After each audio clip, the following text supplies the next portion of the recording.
नई दुनिया में प्रवेश करना चाहेंगे। अब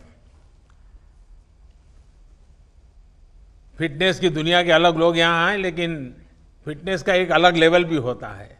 और मुझे खुशी है कि स्वामी शिव दयानंद सरस्वती जी, उन्होंने आज हमारे बीच आकर के हमें आशीर्वाद भी देने का और मार्गदर्शन करने के लिए स्वीकार किया है।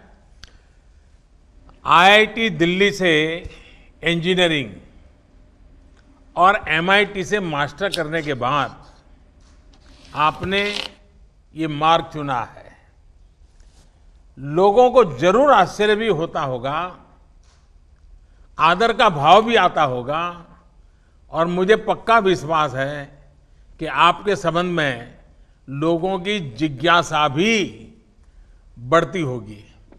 मैं आपसे जानना चाहूंगा कि इतना बिल्कुल ही अलग बैकग्राउंड और इस प्रकार का आज का ये समर्पित जीवन, मैं समझता हूं आपकी बात को नई पीढ़ी जरूर नए तरीके से स्वीकार करेगी, और इसलिए जरूर हम सुनना चाहेंगे आपके अनुभव।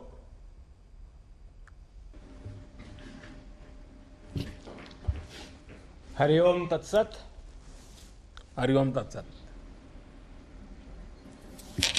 बिहार योग विद्यालय और योग नगरी मुंगेर के नागरिकों की ओर से माननीय प्रधानमंत्री जी को और इस कार्यक्रम को देख रहे सभी लोगों को हमारा सादर नमस्कार, हार्दिक अभिनंदन।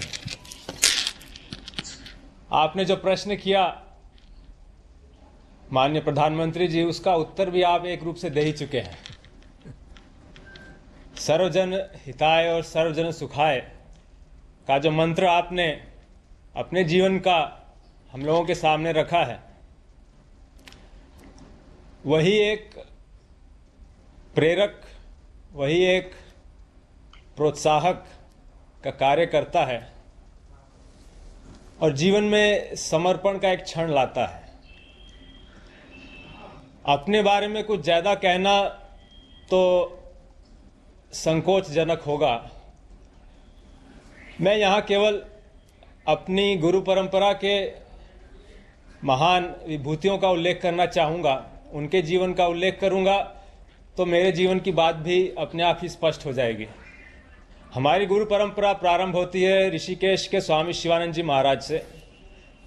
आप में से कई लोग जानते होंगे, वो मेडिकल डॉक्टर थे, उच्चतम डिग्रियां प्राप्त थी उनको, FRCS की उच्च डिग्री प्राप्त की थी उस जमाने में, और उस समय वो मलाया में काम करते थे और बहुत यश था, नाम था, धन था।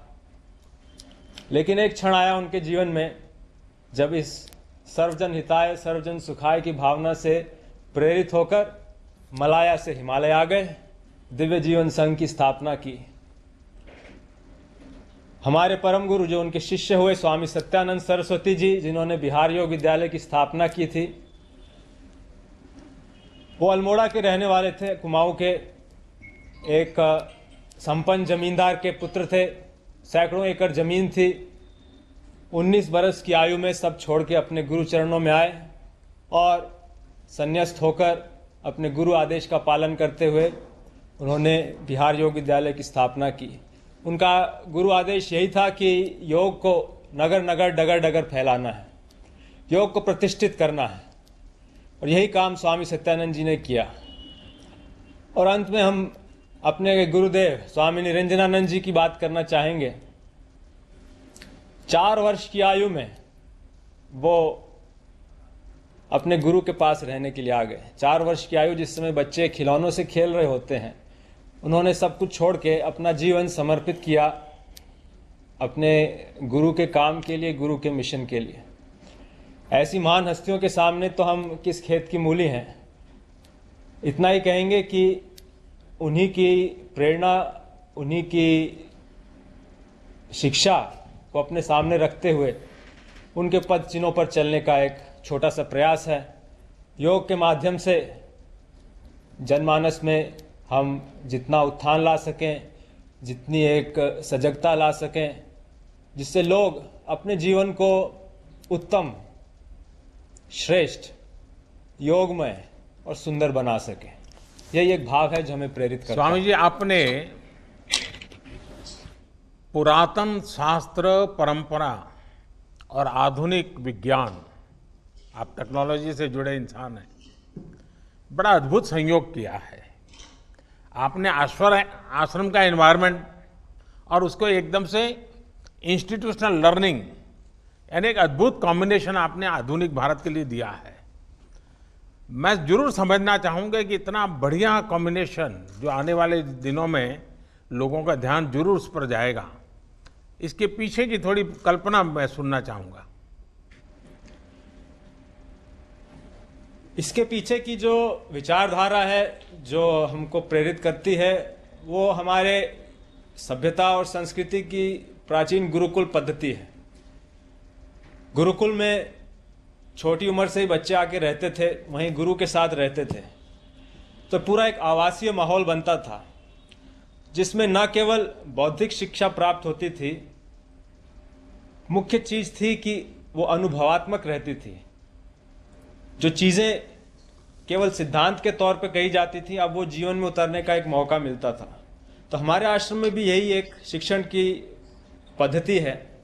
हमारे आश्रम में जितने भी सत्र चलते हैं योग प्रशिक्षण के, वो पूर्णतः आवासीय होते हैं, क्योंकि हमारा मानना है कि योग मात्र एक अभ्यास नहीं है, वो एक जीवन शैली है, जीवन जीने की विधा है। और उसको केवल लेक्चर से या सिद्धांतों को सुनकर समझकर पूरी तरह आत्मसात कर पाना संभव नहीं, उसको जीना पड़ता है। और आश्रम वो एक माहौल, एक वातावरण उपलब्ध कराता है कि हम योग के इन सिद्धांतों को अपने जीवन में उतार सकें।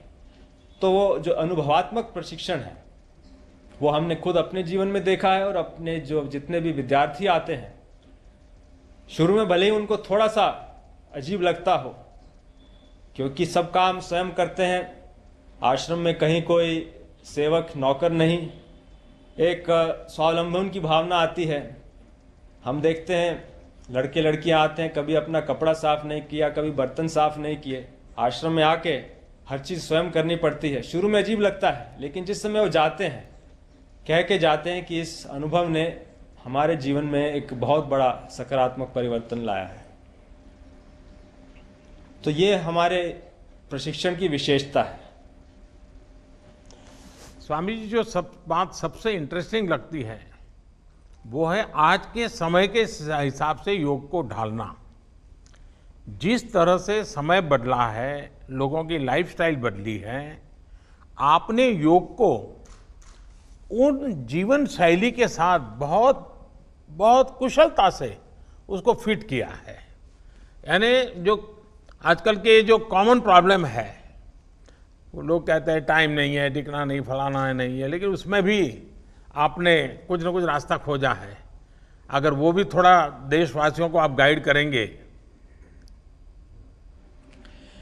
बहुत अच्छा प्रश्न किया है आपने माननीय प्रधानमंत्री जी, क्योंकि जब योग सीखने और करने की बात आती है, लोगों की यही प्रायः शिकायत रहती है, समय नहीं है। आसन प्राणायाम करने हैं, हमको 1 घंटे का समय लगेगा, इतना समय हम अपनी व्यस्त दिनचर्या में से नहीं निकाल सकते। इसी को मद्देनजर रखते हुए हमारे गुरु स्वामी निरंजनानंद जी ने एक योग कैप्सूल का सिद्धांत प्रतिपादित किया है। योग के छोटे छोटे अंग, जिनको आप अपने जीवन दैनिक जीवन के अलग अलग समय पर अपने जीवन में शामिल करके योग का अधिकतम लाभ ले सकते हैं। जिसे कहा जाए कि maximum bang for the minimum buck, अधिकतम लाभ न्यूनतम समय और न्यूनतम उसमें समय देकर। और ये जो कैप्सूल हैं, संक्षेप में कहें तो ये 5 कैप्सूल हैं। इसे पंचमुखी कैप्सूल साधना समझ लीजिए। इसका पहला कंपोनेंट है मंत्र, दूसरा आसन, तीसरा प्राणायाम, चौथा शिथिलीकरण या रिलैक्सेशन, 5वां ध्यान। क्योंकि ये हम लोगों का मानना है कि फिटनेस केवल शारीरिक नहीं है, वो एक उसका आवश्यक अंग है, लेकिन योग में हम फिटनेस को एक समग्र रूप से देखते हैं। हम केवल शरीर नहीं, हम भावनाएं हैं, बुद्धि है, हमारे विचार हैं, व्यवहार है, आचरण है, आदतें हैं, सजगता है, समझ है, इन सबको विकसित कर पाना, इन सबको संतुलित और इनके बीच सामंजस्य लाना, इनको एक सुंदर रूप देना, ये योग का लक्ष्य है। तो यदि इसको इस तरीके से किया जाए, मंत्रों की साधना का समय भी एक निर्धारित है। वो समय है कि सवेरे जगते ही, जिस समय आपने बिस्तर भी नहीं त्यागा हो, क्योंकि उस समय आपका अवचेतन मन सक्रिय है, सबकॉन्शियस माइंड। उस समय किया गया मंत्र आपके व्यक्तित्व के गहन आयाम में पहुंचता है और आपके दिन भर की गतिविधियों को सकारात्मक रूप से प्रभावित करता है। कई लोग मंत्र को धर्मों से जोड़ देते हैं। ये हम समझते हैं मंत्र के गहन और प्राचीन विज्ञान के साथ बहुत बड़ा अन्याय है। मंत्र तो ध्वनि का विज्ञान है, धर्म तो बहुत बाद में आए। और इन मंत्रों का प्रयोग करके, और सरल से मंत्र जो हमारी संस्कृति में शुरू से चलते आए हैं, महामृत्युंजय मंत्र है, गायत्री मंत्र है, दुर्गा जी के 32 नाम हैं, सरल से मंत्र जिनको यदि आप सवेरे एक प्रथम कैप्सूल के रूप में अपनी दिनचर्या का अंग बनाएं, तो आप पाएंगे कि एक आश्चर्यजनक परिवर्तन आया है आपके मानसिकता में, आपके भावनात्मक प्रतिक्रियाओं में, आपके आध्यात्मिक विकास में। स्वामी जी, आपका ये कैप्सूल का पंचामृत आपने कैप्सूल की तरह ही आज परोसा है, और मुझे विश्वास है कि आपका ये कैप्सूल का पंचामृत सबके भलाई में काम आएगा। लेकिन आपने समय दिया, आशीर्वाद दिए, मैं आपका आभारी हूँ। आइए हम विराट कोहली जी के साथ बात करने के लिए चलते हैं। विराट जी, आपका तो नाम भी विराट और काम भी विराट।